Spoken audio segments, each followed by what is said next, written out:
So here I have the code for my final project. It's what makes a game run the way it does. To begin with, I have a few global variables that are used throughout the whole function or program. So to start with, I have the class. So I have these classes are very similar. You're going to see a few of them throughout. This is a class for Hopper. It has his this.x, this.y, and this.hits, which is eventually his lives. You'll see how that comes into play later. So I have the prototype dot draw that shows how he looks and where he is, and then if I made it so he stays on a certain part of the screen, which is essential for when you play him. So then I have a prototype for when he moves right. He moves right 11 pixels every time, and then you're going to see that come into play. The same for the left, he moves 11. Then this is a check for hit. This is what I said about his lives. He starts off with 3, and then the Oh No's guy also comes into play here. You'll see that in a minute.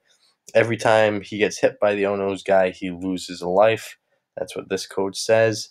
So in this code right here is a variable that defines Hopper. So when I call this later, it's just going to go through here and draw Hopper in that spot.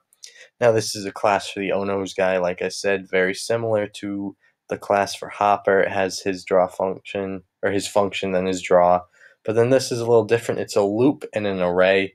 So this makes sure that the Oh No's guy will keep coming down and down to play, so you can play the game. So then I have the button class from Khan. This was used multiple times throughout the assignments, and very similar to all watching this video. You can see I didn't really change much through here. The only thing that is different between this class from the different assignments is the buttons that I took from it. So I have the start button. I start at 8 and 343, has a start game, and then when you click the function, or when you click, it goes to a current scene of 2 and start clock turns on. Then I have the restart button, almost similar, very, very close, and then the current scene goes to 2. His hits reset to 3, because once you die, your hits are gone. So then I have a mouse click function, which the buttons will handle, then a game over function that will make the game end. Then this is similar to the Oh No's guy.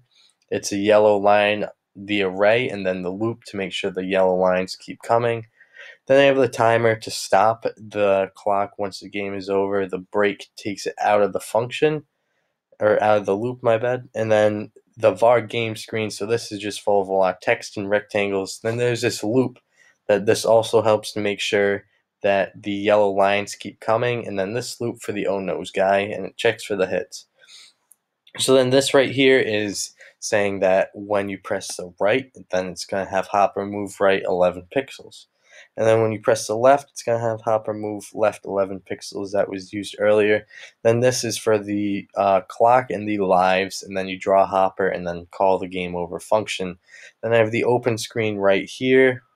All of this just text, end screen, text and background fill, current scene.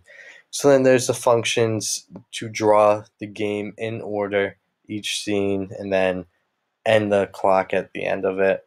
Then you have the open screen right here to make sure that it has something to start with.